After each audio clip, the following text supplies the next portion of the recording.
The council chamber of the Galactic Empire glittered with crystal domes and gilded banners, a monument to centuries of arrogance.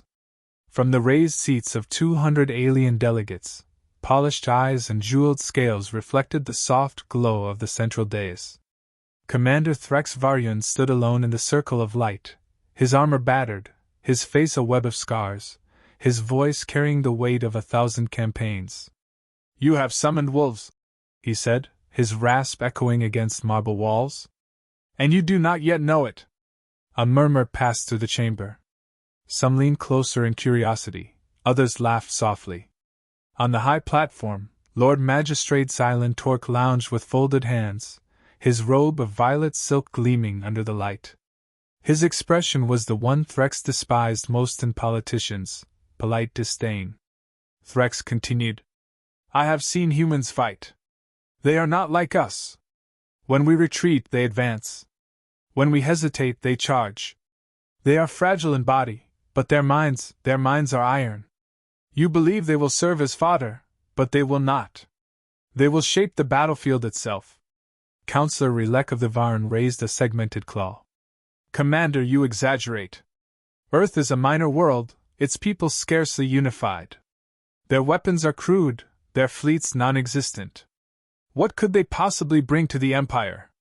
Threx stepped closer to the edge of the dais, scarred lips tightening. "History, Councillor. Their history is nothing but war. Kingdoms rose and fell in fire. They annihilated each other with weapons that poisoned skies and boiled seas. They learned to endure hunger, disease, and slaughter. Do not mistake their lack of starships for weakness. They are forged in conflict. You would draft them as pawns, yet they will not march as pawns." Laughter rang from the benches. Magistrate Xylan lifted a long, slender hand to silence the chamber. His voice was smooth as oil. "Commander Threx, the Empire honors your service. You have fought the swarm for longer than most of us have lived. But perhaps age clouds your judgment. Humans are primitives, nothing more. We will conscript them, arm them, and they will serve the Empire like every other conquered race before them. Why do you fear them?" Threx's jaw clenched. "Because I fought beside them once. Years ago, on a fringe colony, humans were hired as mercenaries. I watched them improvise weapons from debris, turn defeat into slaughter. They do not fight for orders or banners. They fight for each other. That bond makes them dangerous beyond measure. Even wounded, they do not yield. They will not be contained by your discipline, Magistrate. They are predators, and predators cannot be chained." Xylan smirked, resting his chin on one elegant hand. "Predators? You paint savages as legends.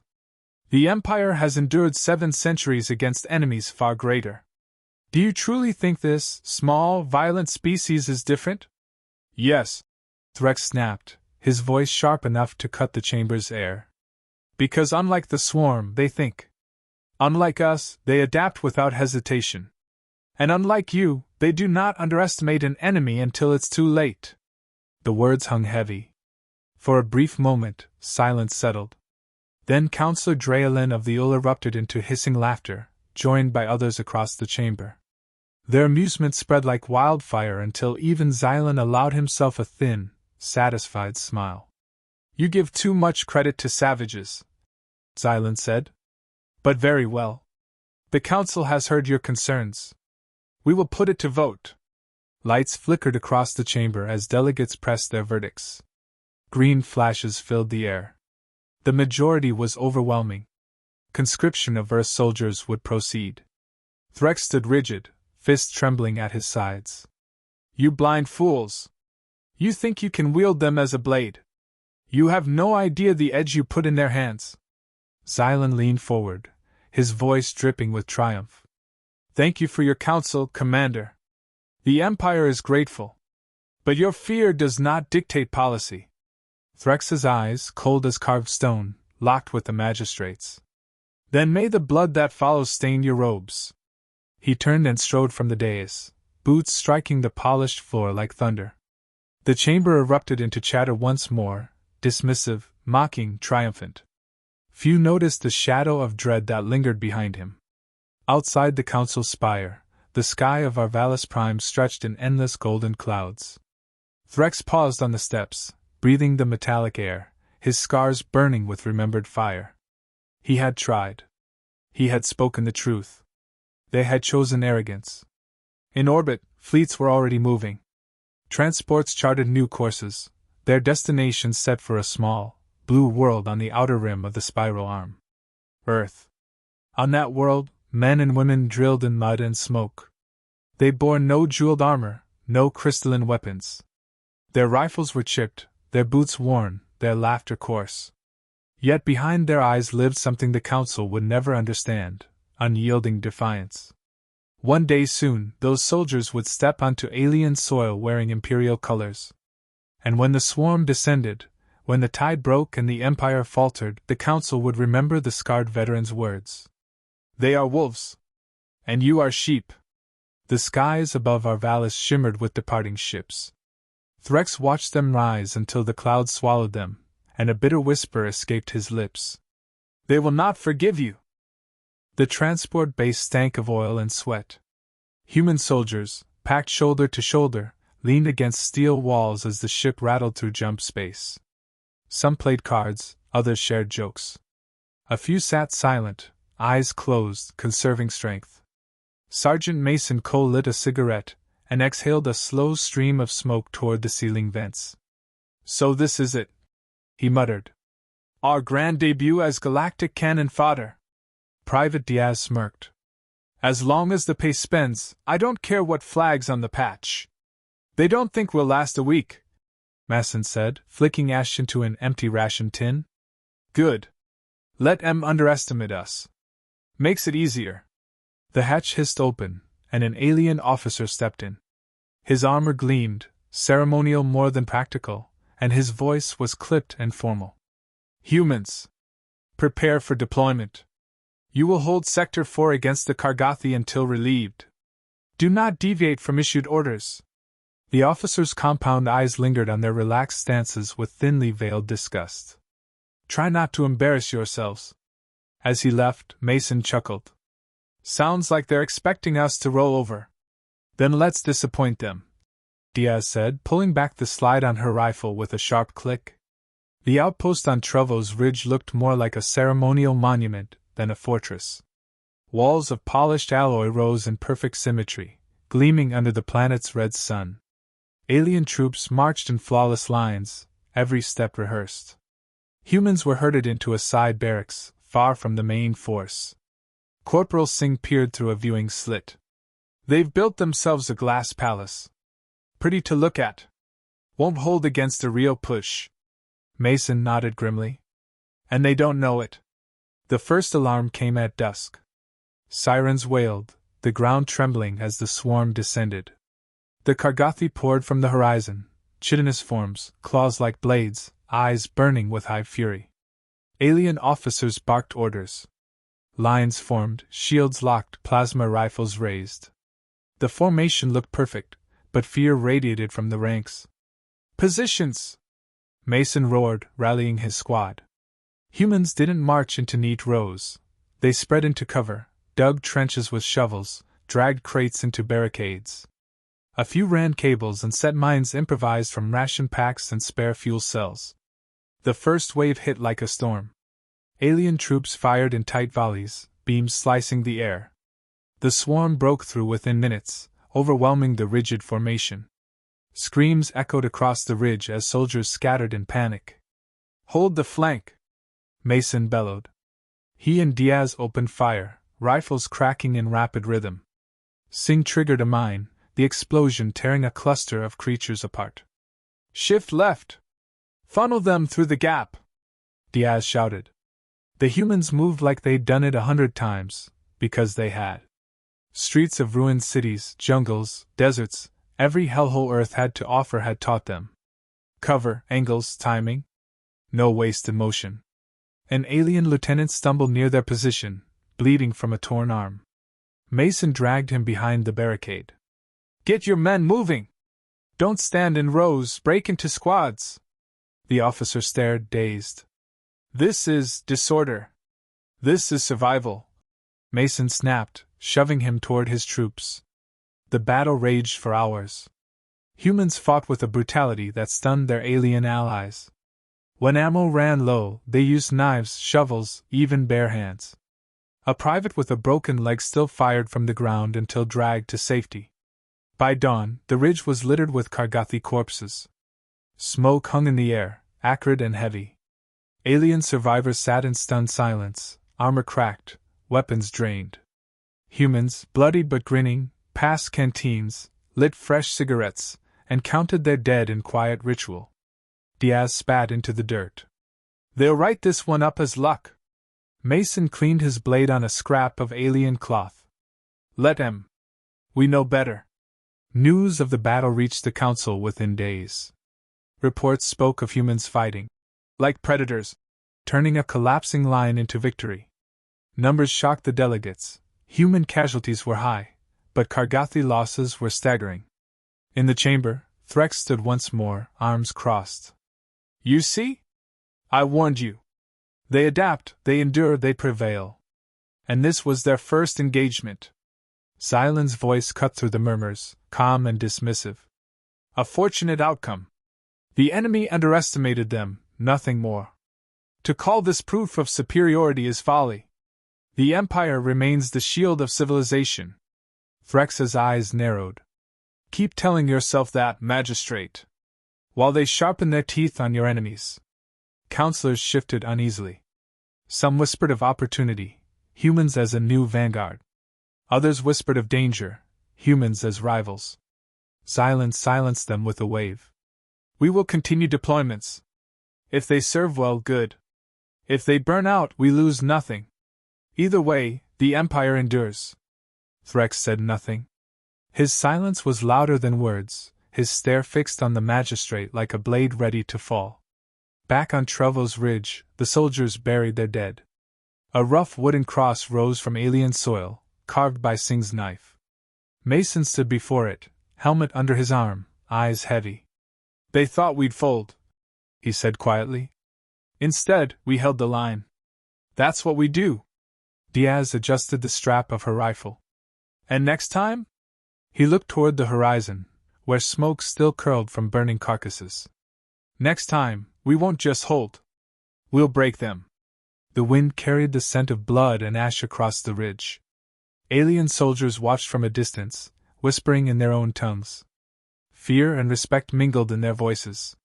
For the first time, the Empire had seen humanity unleashed. And though the battle was won, a deeper war had begun, the war for understanding what humans truly were. Wolves among sheep. The war front stretched across half a dozen systems. Outposts burned, colonies fell, and the Kargathi pressed forward like a tide that refused to break.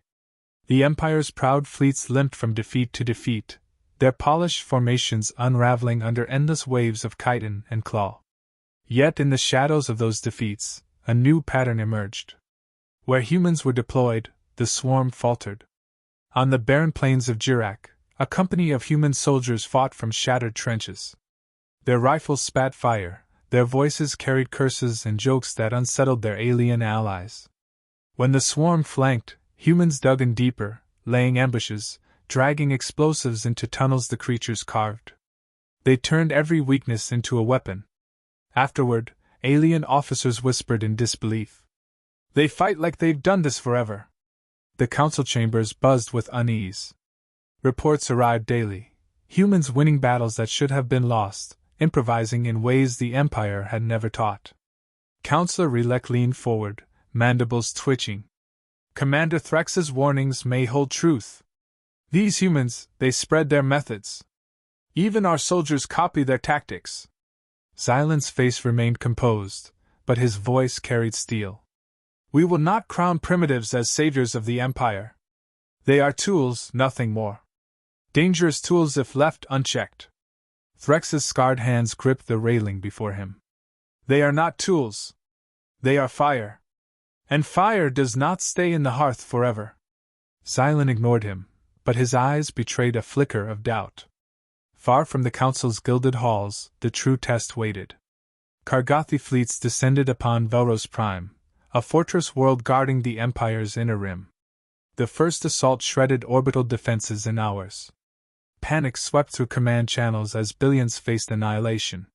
Human regiments were rushed to the surface, their numbers small compared to the swarm but placed where collapse seemed inevitable. Sergeant Mason Cole stood atop the cracked walls of Fortress Kelm, smoke curling around him. His armor was dented, his rifle scarred from months of use. He looked down at the alien commander beside him, who trembled as the horizon darkened with advancing forms. "They'll break us," the alien whispered. Mason spat blood from a split lip. "Not if we break them first." He turned to his squad.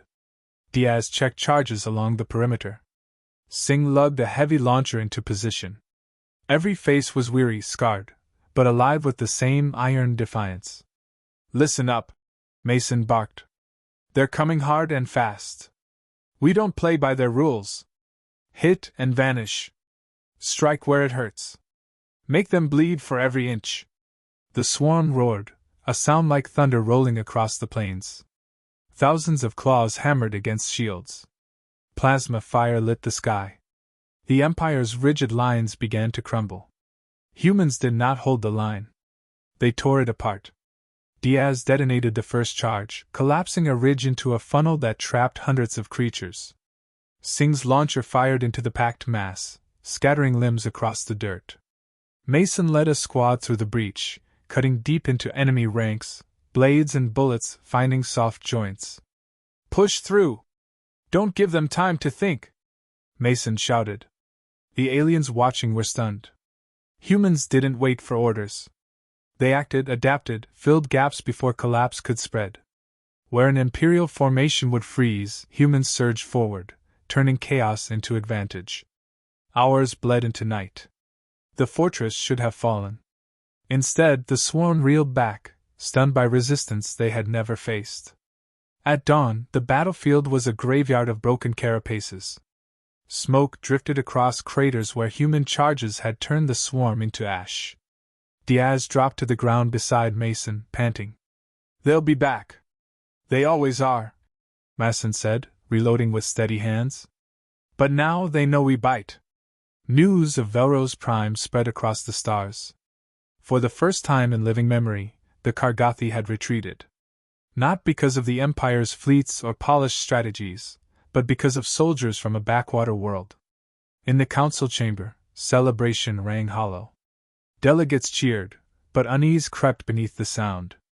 Xylan raised his voice above the chorus. "Victory belongs to the Empire. Humanity has proven useful, nothing more. Let us not forget their place." Threx rose slowly, his gaze sweeping the chamber. "Useful? You blind yourselves. That victory was theirs, not yours. You did not command them. You could not. They fought by their own will, their own methods. And the swarm fled because of it. You think they are beneath you, but soon you will fear they are above you." A hush fell. Some delegates shifted uncomfortably, their jeweled robes rustling like dry leaves. Xylan's jaw tightened. "Your words edge on treason, Commander." "My words are truth," Threx replied, voice low and cutting. "And truth does not bend to your pride." On Velro's prime, survivors gathered amid the wreckage. Alien troops stared at their human allies with unease. The humans joked, cleaned weapons, drank from battered flasks. They grieved quietly, burying their dead beneath makeshift markers carved from stone. One alien officer approached Mason, struggling to find words. You fight differently. Without fear. Without order." "How?" Mason shrugged. "Fear's always there. We just don't let it stop us.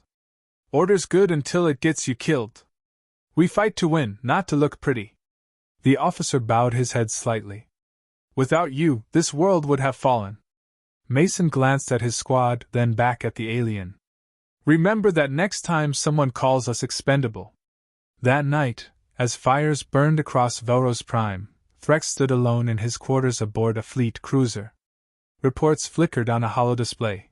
Human units holding lines, human names etched into battle songs whispered by alien tongues. He closed his eyes. The Council would never admit it, but he knew. Humanity had changed the war. And once the swarm was gone, the Empire itself would tremble. They are wolves, he whispered to the empty room. And wolves do not forget the taste of blood,